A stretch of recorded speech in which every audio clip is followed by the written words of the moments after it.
Hi everyone and welcome back to the 50-day sprint to CAT 2021 exam. Today is day 35, so we have only 35 days left for the CAT exam. This statement is not supposed to scare you. This statement is only supposed to make you realize that there are 35 days left for you to realize the dream that you have been working hard for since so long. And now that this realization is coming to its final stage, I would like to share a strategy with you that worked well for me in the last 30 days, and it has also worked well for my batchmates that I talked to. So, what we all did was we analyzed our mocks, all the previous mocks that we had taken so far, with the intention of working on one of our weaker areas. So, for example, during this time, I picked up geometry as one of my weakest sections and the weaker chapters, and I started analyzing questions from the geometry part from all the previous mocks that I had attempted so far. What that helped me was recognize that there is a pattern of questions that come often in the CAT exam.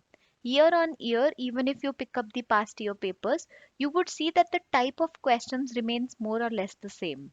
But since we don't solve all the questions together, we don't recognize it.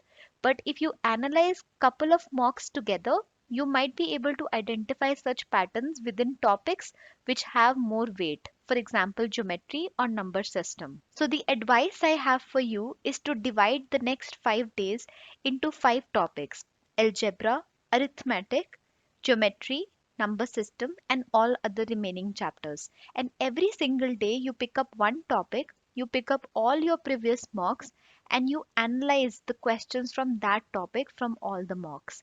Once you do that, take a note of any trick or any pattern that's repeating itself.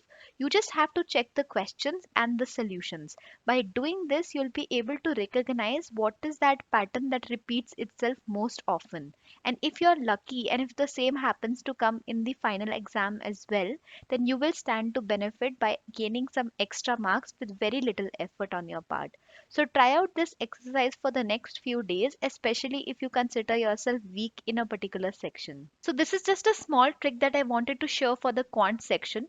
You can also apply the same technique with DILR, especially in case of DILR, because the kind of questions that come have very little amount of practice that you can do from self preparation books or coaching material.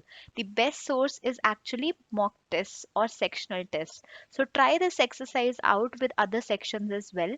In case of VARC, you will surely get to know the difficulty level of the VA questions. RCs remain the same throughout. So this is all I wanted to share in this particular video. Hope your preparation is going well. If there's anything that you want to generally want to talk about, then feel free to use the comment section. Thank you so much for watching this video.